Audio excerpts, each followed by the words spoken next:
মাঝে মাঝে আল্লাহ আমাদেরকে দুঃখ কষ্ট দিয়ে পরীক্ষা করতে চান, এগুলো আমাদের জন্য খারাপ নয়।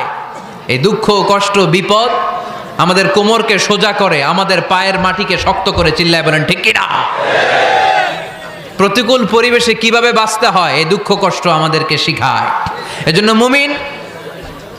মুমিন বান্দার বৈশিষ্ট্য হচ্ছে দুঃখ কষ্ট বেদনা জ্বালা এগুলোতে সে আপসেট হয় না, সে হাল ছেড়ে দেয় না, সে ভরসা রাখে একজনের উপর, চিল্লায় বলতে হবে তিনি কে?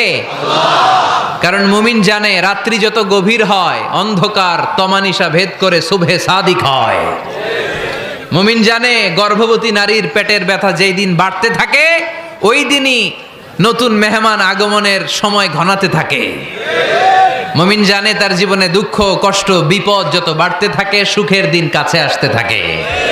এজন্য মুমিনের হারাবার কিছু নেই। ফা ইন্নামা আল উসরি ইউসরা, ইন্নামা আল উসরি ইউসরা। নবী হে, কষ্টের পরেই আছে আনন্দ, দুঃখের পরেই আছে সুখ।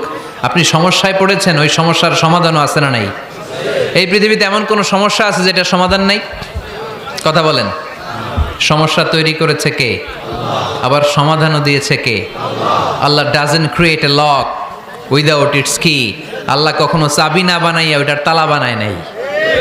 কথা কন। তালাও যেহেতু আছে ওই তালার চাবিও বানিয়েছে কে? মা আনজালাল্লাহু দাআন ইল্লা আনজালাল্লাহু লাহু শিফা। আল্লাহ দুনিয়ায় এমন কোনো রোগ পাঠায় নাই যেই রোগের ঔষধ বানায় নাই, এমন কোনো রোগ নাজিল করে নাই যেই রোগের কোনো চিকিৎসা বানায় নাই, হয়তো সেটা আবিষ্কার হয় নাই। অনেকে ক্যান্সারের কথা বলতে পারেন যে হুজুর ক্যান্সার এমন রোগ, এই ক্যান্সার তার নাই কোনো অ্যান্সার, কিন্তু বিজ্ঞানীরা বলতেছে এটারও অ্যান্সার আবিষ্কৃত হচ্ছে। সুবহানাল্লাহ কইবেন না? কিছু কিছু ক্ষেত্রে হয়েও গিয়েছে।